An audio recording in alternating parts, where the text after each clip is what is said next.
Now, here's something that's genuinely new to me. I own the first Master System Sonic game, and I played the second one fairly extensively, but Sonic Chaos? Nope, never touched it. I had heard of it. I remember reading a review of it in a game magazine, but honestly I'd forgotten it existed until very recently. I think by the time it came out, I'd moved on to the Mega Drive, and the lowly Master System was beneath my notice. Never mind the fact that it had been my faithful gaming companion for the last couple of years, I had left the 8-bit world behind. For does it not say in the Bible, when I was a child, I spake as a child, I understood as a child, I played Master System games as a child. But when I became a man, I put away childish things and played the Mega Drive instead. Actually, no, I don't think it does say that in the Bible, but it should. In any case, I was happy to ignore Sonic Chaos, and I only thought of it again after I'd finished my last video on the Master System version of Sonic 2. I figured I really owed it to myself to give it a go. After all, the Sonic games were so meaningful to me back in the day, and the idea of playing one that was completely new to me was rather appealing, even if I'd shunned it in the past for not having enough bits. So let's see what it's all about.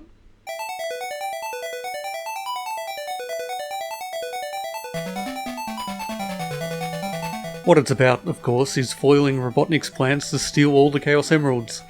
Sonic games don't tend to deviate much from that basic script, and this is no exception. And hey, that's fine. I'm not sitting here playing 27-year-old platform games because I want a compelling, emotionally engaging narrative.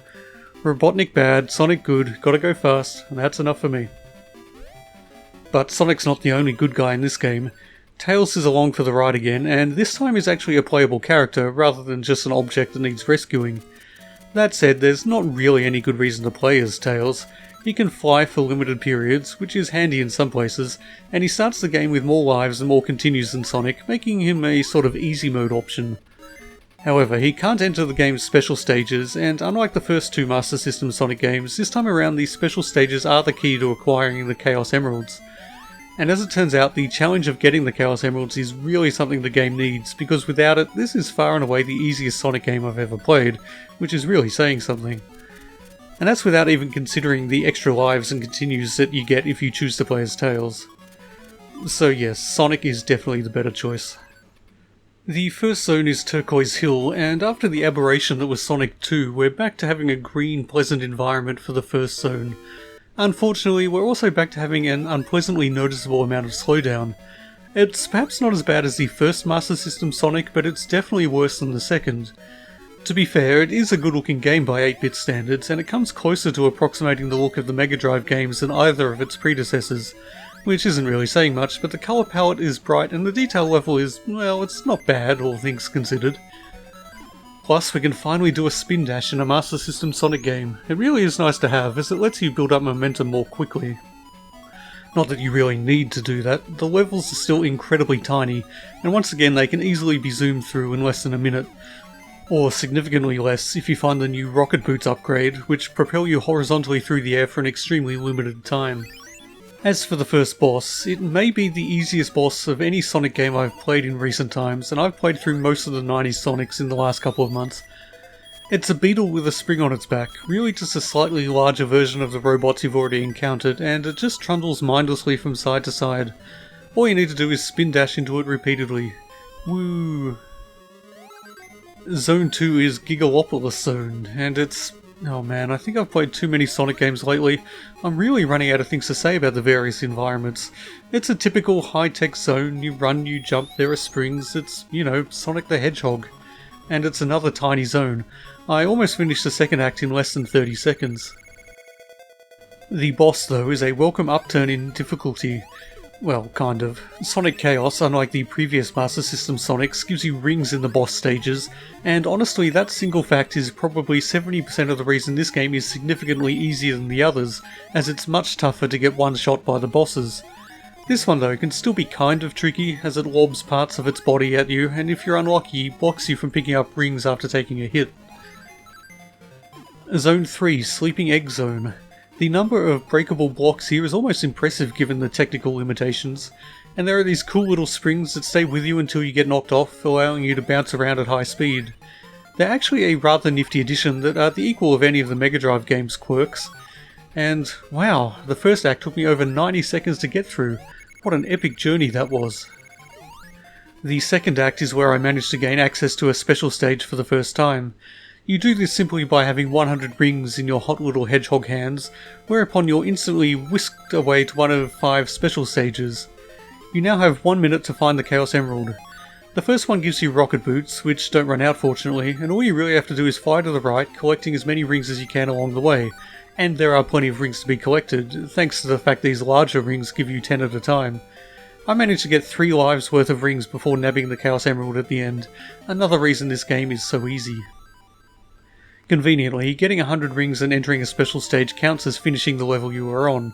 Not that it really matters, in no level would it be quicker or easier to track down 100 rings than just hot-footing it to the end.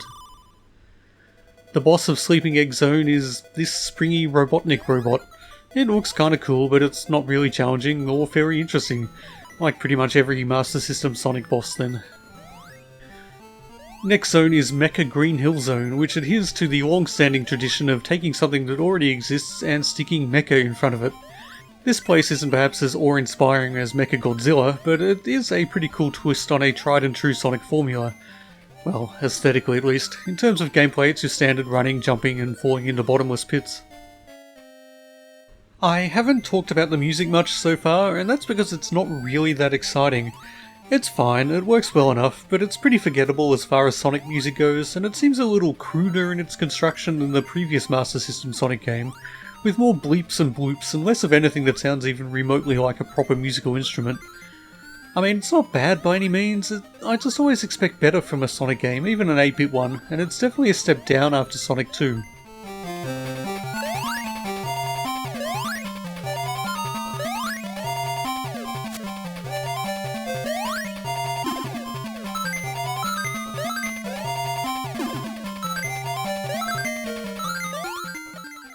The boss of this zone is laughably simple and easy once again. If you get your positioning right, you can just stay bouncing on its head out of harm's way until it dies. Yawn. Next up, Aqua Planet Zone. Yep, it's yet another water-based environment, just what the world needed. Thanks Sonic, truly you are the gift that keeps on giving. But actually, my sarcasm isn't really warranted here. There isn't really much water in this zone. I mean, there isn't really much of anything in this zone, or any zone, they're so damn tiny. But yeah, fortunately the water isn't too problematic, especially not in the second act where, if you stick to higher ground, you will very quickly come across a whole heap of rings, enough to get you into a special stage. The second special stage is a hill climb of sorts, but it turns out that if you want to have any chance of getting the emerald, you're wasting your time jumping. Instead, you need to use the springs over to the right, but I didn't even realise they were there until it was far too late. So, no emerald for me this time round. The boss here is an angry-looking spherical bird-like robot that bounces around and glares disapprovingly at you. Like the last boss, if you get the positioning right, you can just bounce repeatedly on its head, clear of danger. It does actually have a second phase where it splits in half and launches missiles at you, but one more hit is all that's needed to defeat it. Not super challenging. Okay, on to the final zone. Yes, already. This is not a long game. This is Electric Egg Zone, and there's not really much to distinguish it from high-tech zones in other Sonic games. There are lasers, there are tubes to zoom through, there are moving platforms. There are also enough easily acquirable rings in the first act that I'm able to try out that last special stage again. Sadly, although I figured out you need to use the spring things, I don't actually figure out you can jump off the springs at the apex of the jump to get extra height. And once I do figure that out, I immediately fall all the way back to the start of the stage. So again, no emerald for me this time. And so it's finally time to face Robotnik himself. Well, I say finally, it's taken me about half an hour to get to this point, and that includes a whole heap of messing about with unnecessary stuff. There's a speedrun on YouTube that's got it down to a bit over 11 minutes, and honestly I'm surprised it took that long. But anyway, Robotnik. Compared to the other boss fights in the game, it's complex and challenging, but remember, that's only by comparison. It's still over pretty damn quick. And of course, since I only got one emerald, I get the bad ending, with Robotnik flying away and Sonic jumping in pure rage. At least I assume he's enraged, it's tough to tell.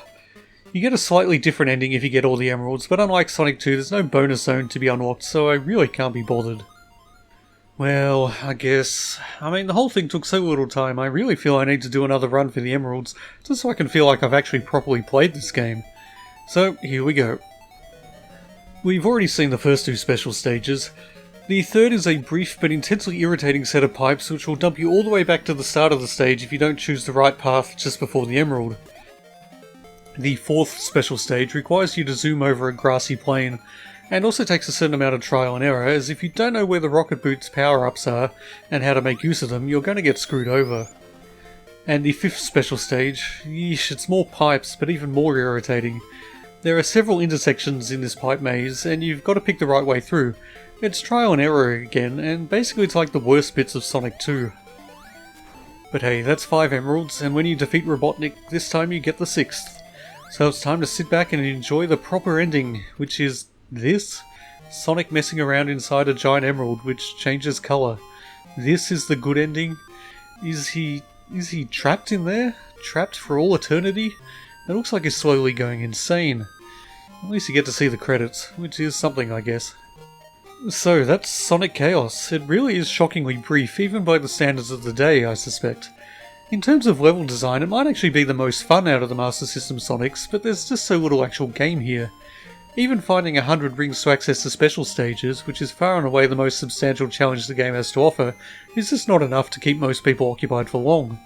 I think only very young children would be likely to find it a time-consuming obstacle.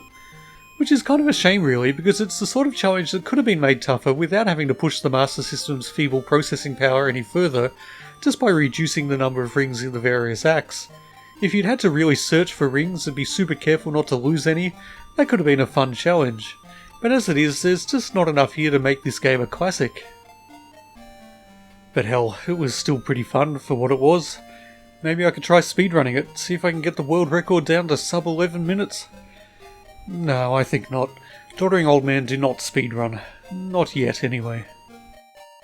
Well, thanks for watching. Don't forget to like and subscribe and all that happy crappy.